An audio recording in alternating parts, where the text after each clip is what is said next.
world. It's awesome. WAGSY'S world. WAGSY'S world. Have some fun. WAGSY'S world. WAGSY'S world. Like and subscribe. Hey everyone, I'm WAGSY. Welcome to WAGSY'S world. Today we're on location doing the subject, what makes Dungeons and Dragons great?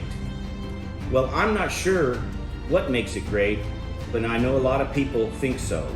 Stay till the end of the video, and I'm going to give you some famous people that play Dungeons and Dragons, and also my nephew Landon and I are going to do a sour eating challenge, so stick around for that. That's going to be crazy for me anyway. Now I'm in my nephew's, Landon, his dungeon that they call the Snobbish Quasit Tavern. Now he's a veteran player and an expert in D&D. He's going to join me in a moment, but before that I'm going to give you a few stats that I researched. D&D first published in 1974 as a fantasy tabletop role-playing game. Now they had new editions in 77, 81, 83, 89, 91, 2000, 2003, 2008, and 2014. So they've upgraded and changed the game over the years. This game was heavily influenced by Lord of the Rings, The Hobbit, Dying Earth, and Jabberwocky. Jabberwocky, whatever that means, that's a funny word. Now in 1975, in humble beginnings, they only sold 3,000 units. But by 2004, $1 billion had been spent on this game. Now D&D says 50 million people have played Dungeons and Dragons, and also in 2020 they had a record year of their 47 years in existence. So it's more popular than ever right now. Many of the critics and also the people in the gaming community have great accolades for this game, including it's voted the all-time role-playing game in 1989, then the best role-play game of 2010. They are in the Gaming Hall of Fame, the National Toy Hall of Fame, and the Sci-Fi Fantasy Hall of Fame. So this is an awarded game and a game played by millions. But again, I don't know why it's great. So guess what? I'm gonna bring in my nephew Landon, and we're gonna find out why Dungeons and Dragons is great. Okay everyone, I promised you the famous players of Dungeons and Dragons. I mean, there's many, but I'm gonna give you a few. How about Anderson Cooper, the newscaster? Jack Black, School of Rock fame. Tim Duncan, the Hall of Fame basketball player. The Rock, the wrestler, the artist, the film guy, he's everything, The Rock. Robin Williams, the great Robin Williams was a fan of D&D. And lastly, Vin Diesel.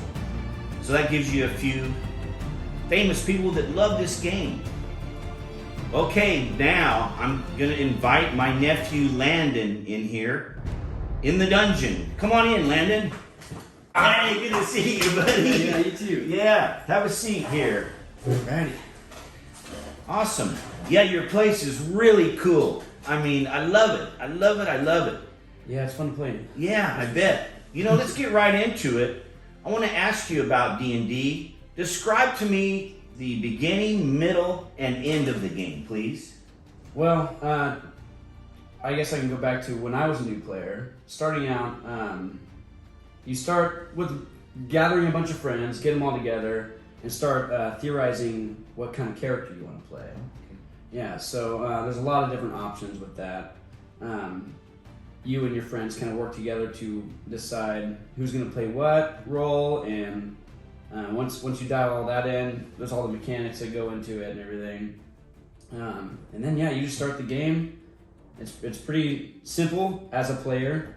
A dungeon master, the person running the world, running the game, they will kind of lead you through a path and through this journey. Okay. And so that's kind of the concept of starting the game. And as far as the rules go, it takes a little bit to kind of get in the habit of knowing what you're doing. Sure. But I mean, it's all fun until then too. So Yeah. Yeah. And during the middle of the game, what type of things are you doing?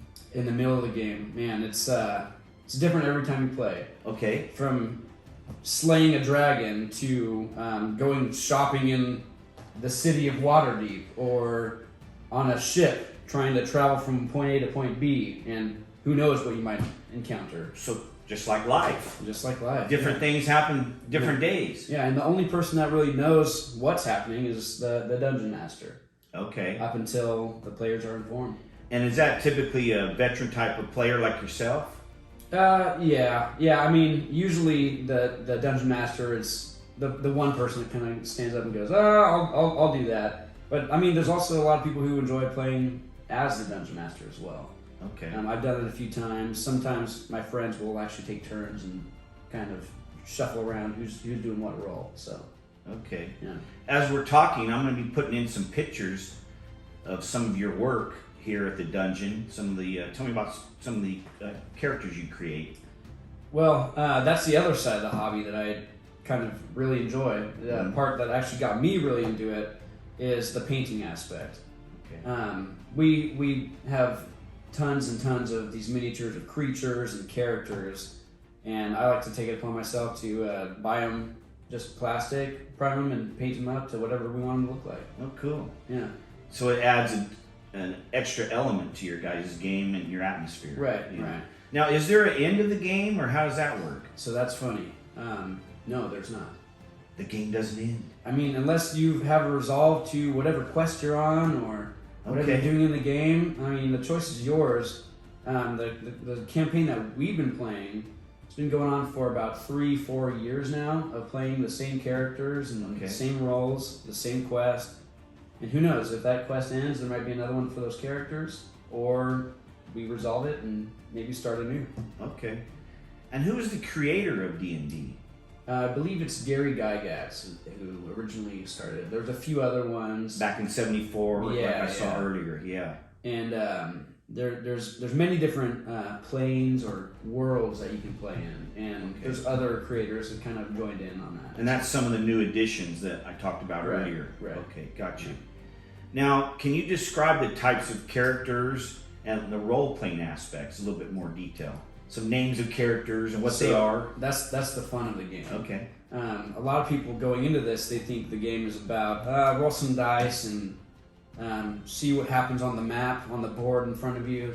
Yeah. But a lot of this game is more theater of the mind, meaning when you sit down at the table, you're going to be whatever character you conjured up, and you're going to act accordingly to what that character would do.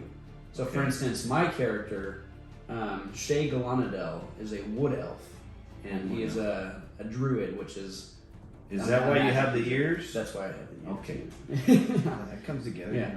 Yeah. Yeah, so everyone kind of makes their unique character, and That's the role-playing aspect. that's the role-playing aspect.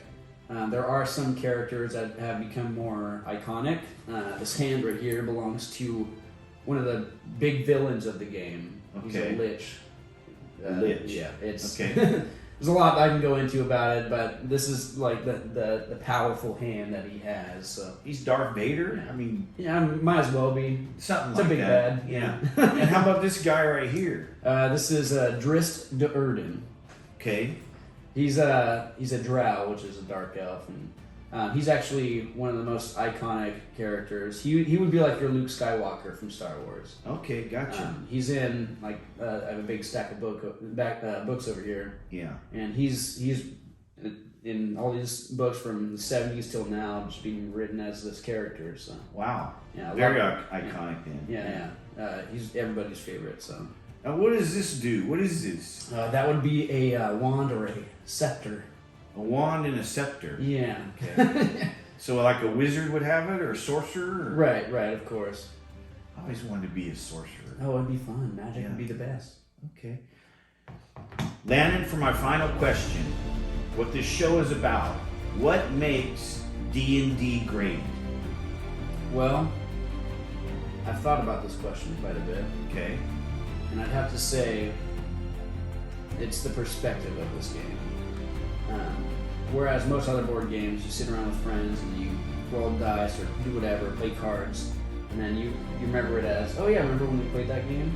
Yeah. Well, Dungeons and Dragons is different because you don't think about it like, hey, remember when we sat down and rolled dice? You think about it, oh, remember when I was running trying to hop over that cliff edge and make it to the other side, and I almost couldn't do it, but you were able to help me. It's more of a, you remember it as something you did with your friends in this world, rather than, yeah, we sat around and had fun playing dice. It's a different life. It's, yeah, you think of them as these stories that you build with friends, and it's a good time. Wow. That's a good way to sum it up. Well, you guys, I said in 2022 I was going to be having guests and step out of my comfort zone a little bit. So I am doing some things that I don't know if they're great, but I'm finding out why they're great. And today I really did find out why D&D is great. And Landon, thank you so much for that. Well, thank you for having me. Now the bad thing, or the good thing, from whoever's perspective you are, we're gonna do the sour eating challenge. I do not like sour foods at all. Stay away from them. We're gonna see what happens. It's up next. What you guys were all waiting for, the Sour Taste Challenge. Here it goes. I've been dreading this for weeks. I'm here with Landon and we're gonna do a challenge on the sourness, Sour Patch. It's just a mixture, a cornucopia of sour We got stuff. the Sour Patch, the Rips, the Trolley gummies. Oh gosh. I made a mixture. So the contest is whoever makes a face first loses. So let's go in. I'm gonna do a yellow and a blue. Green, red, another red. Show off. Cheers. Cheers. Well, not too bad so far. I don't think I need it. Yeah. Oh man, that's sour. Oh, these are good. Whoa. We're killing off. All right, you win. And that's it for the Sour Taste Challenge. Please like and subscribe. Ring the bell. And we'll see you next time. WAGSY'S World. WAGSY'S World, WAGSY'S World, it's awesome.